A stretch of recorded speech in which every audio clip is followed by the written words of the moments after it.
Welcome to RASH, Rape and Sexual Assault Hysteria. There's so much to talk about these days. Today's hot topic is RKelly. With the mini documentary series, it's really touching people in many different ways. However, RKelly is just this verse of Roman Polanski, Bill Cosby, of so many people. We can talk about the colleges, the Baylor sexual scandals, the universities that allow this behavior just to go unpunished. We have the Stanford incident where I think the guy named Brock had sex with somebody who was unconscious. He gets 3 months in jail. We have the Baylor fraternity, head of the fraternity, who basically doesn't go to jail, and he does a plea bargain. What's going on with our, consent to this behavior without punishment?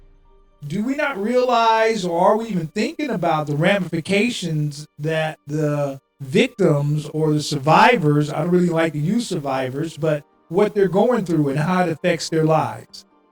So these are the things that we want to discuss and see how it applies today, especially since RKelly seemed to trigger so much emotions in our space, in our hearts, and really within our own families. So I'm here with Nicole, and Nicole has a very unique story that I think that we all can benefit from, as far as how do we navigate when all of these things are happening to our families, and we're not really touching on how it's right in front of us. We blame the victim or the bad guy. He's all out there, and it's RKelly now.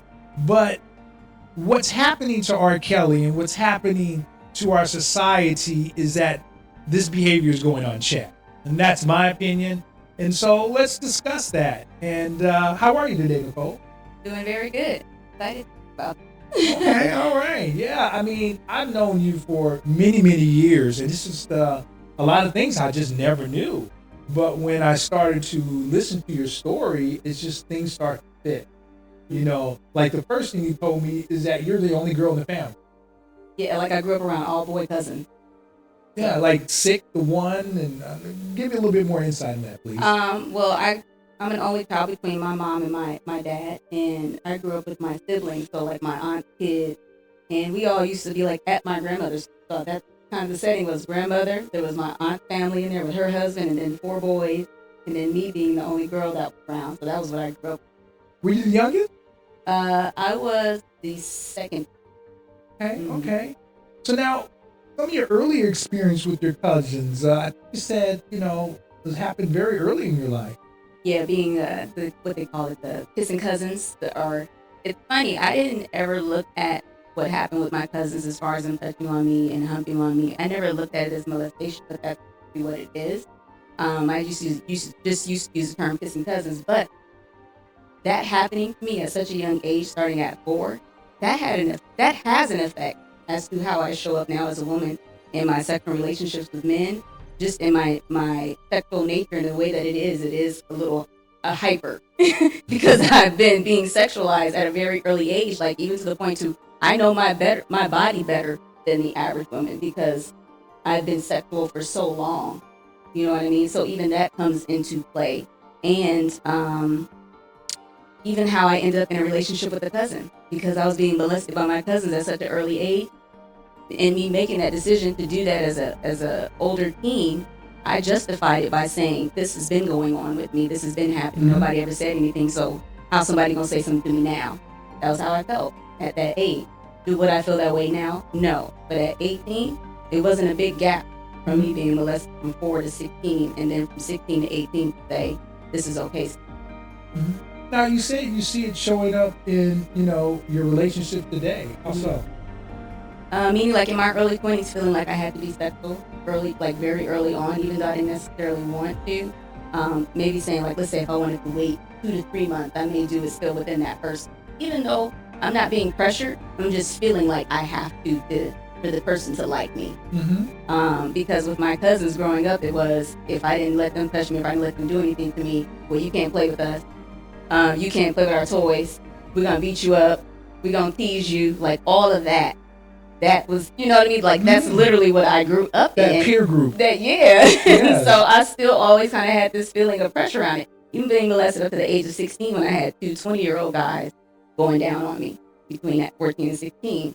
And me thinking like that was normal. That was my normal. Mm-hmm. So if that's happening to me at that age, nothing shifts from me going into my 20s. You know what I mean? It's the same thing that I think that I'm supposed to.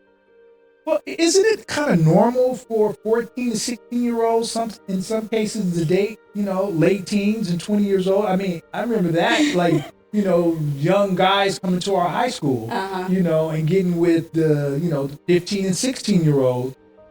That's kind of normal, is it? Or am I? It's not normal now. Okay. Not now. I think it was a little more like, because I remember when I was in high school, I was dating a guy that was like 24, 23 or 24. And to me, it didn't seem like a big gap. But my dad was like, well, does this person know that, because this person was a teacher. So wow. My dad was like, he's a teacher. He could lose his job. I didn't think of that. I'm 17. The other guy, I don't know if he thought of it, because it wasn't like a big thing back then. Like it is now, like, damn for sure, you're losing your job. But back then, and, my year, 97, 98, I don't know if that was a big thing back then. Now, let's switch with 18, 19. You have a cousin. How old is your cousin? I think they were like 8 years older than I was. Okay. 7 or 8 years. So now, how did someone transition into having somewhat of a relationship with a cousin?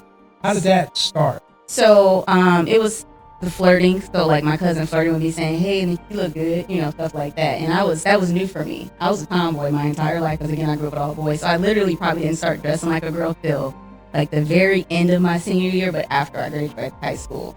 So yeah, guys didn't really be like, oh, Nicole, you look good and stuff. It was more like, yeah, you can play ball. You know what I mean?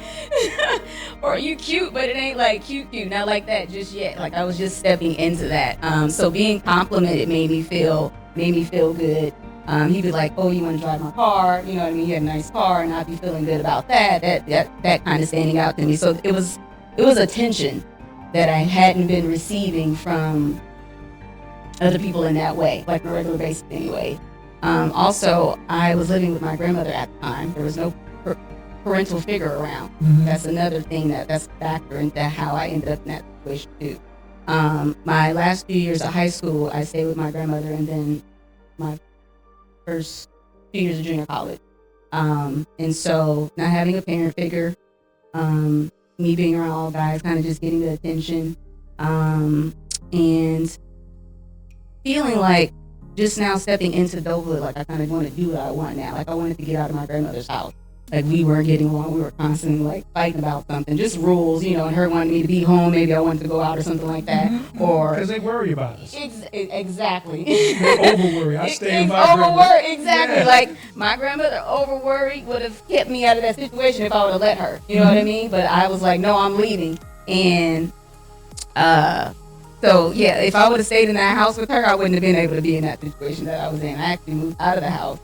And I ended up moving in with that cousin, so that's what made it turn into shit show.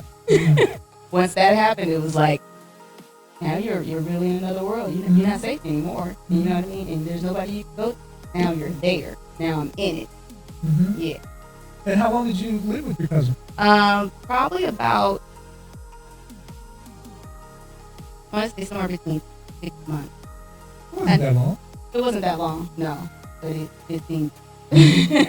It seemed long. You didn't have like any, newlywed period where you get like, oh wow, this is great. That's how it was in the beginning. Like that first 3 months, I think it was like that. First 2 to 3 months, it was maybe like that, and then after that, it was. Mm-hmm. And then it was like, how the fuck do I get out of this? Like, I'm fucking in it now. It was like, because when I wanted to leave, they didn't know how to process that. Oh, was they? Well, me and him, he didn't know how to process that. And so that's where it became really bad. To me now, I'm trying to figure out how to get out there saying I can't leave. And I'm like, and then actually believing what they're saying, threatening me, saying if you leave, I'm gonna kill you. And if anybody has come say anything to me, I'm gonna kill them too. And I really believe that because I saw how this person showed up in the before, getting into fights and threatening the family, and everybody always backing down. So in my mind, that was very much trying to happen. Yeah. And so I wasn't going to say anything about anybody. I was just going to try to figure it out. And so, like, even when I brought this up to my family, everybody kept asking, why didn't you say anything? I'm like, because my fucking life was being threatened. I didn't feel like I could. And I already know how the family showed up. So there was really no me feeling like anybody was going to do anything any different. That anybody could beat him kind of thing. So throughout this whole period of time, you really haven't communicated any of these things that are taking place. Nobody knows. No one. Actually, what about friends? No. People knew what was going on. Nobody said anything. Okay, so many people in your family knew what was going on? A few people in my family knew. Like I found out after it ended. My grandmother did know. My grandmother told one of my uncles, like, I think something's going on with Nicole and so. And I remember my uncle told me that. I was like, my heart stopped because I was like, nobody said anything. Like, somebody could have got me. If somebody would have said anything, I would have been like, come get me. And that didn't happen. That hurt. That made me feel again like, damn, my family is just like this fucked up. And so you kept that stuff in you. Did you ever share that with close friends or anything in that nature? I didn't share it with friends until after it ended. Like, me going into relationships with newer, that would be my story. Like, to tell a guy in hopes that, like, don't treat me like this because I just went. Gotcha. Like, that's a real thing that women go through after you go through a traumatizing situation like that. You try to put that story out in front to make the guy go, don't do that. Some guys can use that as the ching. But luckily, I didn't meet any people like that after that situation. Like, I actually met some very, very amazing men after that actually got to, like, deprogram me from the traumatized programming that I had. Like, I was had so much fear. Like, I had to remember a guy wanted to buy something from me. I was like, no, thank you. Because if you try to buy something, you're going to use it against me. Doesn't used to do with me. So, yeah. Well, you have a really nice, or excuse me, not nice, but protective barrier, because I never got that part of your persona, any of that. I think I've known you for like 12. Yeah, I was past that one by the time you met. Okay. Yeah, because again, it was I probably say I was still holding on to that from about 1925. 24 is when I started doing my church work. So that was part of the process of me being able to start letting that go and start finding forgiveness for myself. I took forgiveness workshops. I did, tons of reading. I had a spiritual advisor. So I got to work through that a lot in my life. I got to share it with people. People close. And I usually just spoke that I was probably in a relationship. But I never told a couple of girlfriends. Like, that was just I didn't share with. There was still an embarrassment around it. Guilt and shame around it. Which that I don't have anymore. Like, I could care less. You know what I mean? If anything, I'm glad I went through that because I get to actually speak out. And I have a voice and I have that experience where if that wouldn't have happened to me, I would be just numb as everybody else. I'd be just as saying stupid shit as everybody else. Like, why would you do that? Oh, you were combo fat. Just stupid shit. Until you're in it, you don't realize the trauma that it takes on. Even after the experience is over, I had nightmares for 14 years of killing, like violently, and he would never die. I didn't kill him till like 33 or 34. Oh my God, Halloween! Yeah. Wow, real life Halloween. So like just stuff like that, because again, I still had to see this person. So I think every time I probably had to see him, like at a holiday function, that a dream usually would come up, usually within the next probably 1 to 2 months. Yeah. So we're going to go to break a second, but how important is forgiveness? Because I keep hearing this with your spirit. I had to kind of let it go. How important is that for you and where you are now? It's very important because if you don't forgive, it still has power. That's the biggest thing. Whatever it is that you're not forgiving, that shit has power over you. It's actually bringing you down. It's taking you from your success, taking you from your life, taking you from your happiness. So the forgiveness doesn't mean it's okay. The forgiveness means this doesn't have power over me anymore. Because usually when we think about forgiveness, we're like, oh, that person, I'm always thinking. You ain't hurting him. It's only with me. Like, seriously, exactly. It is. Yeah. Yeah. Thank you for saying that. That's definitely what I was trying to get out of it. So that's great. So I'm sorry. We're going to go to a break for a second, and we're going to come right back. And now we're going to start, get into what happened when she watched the RKelly doc.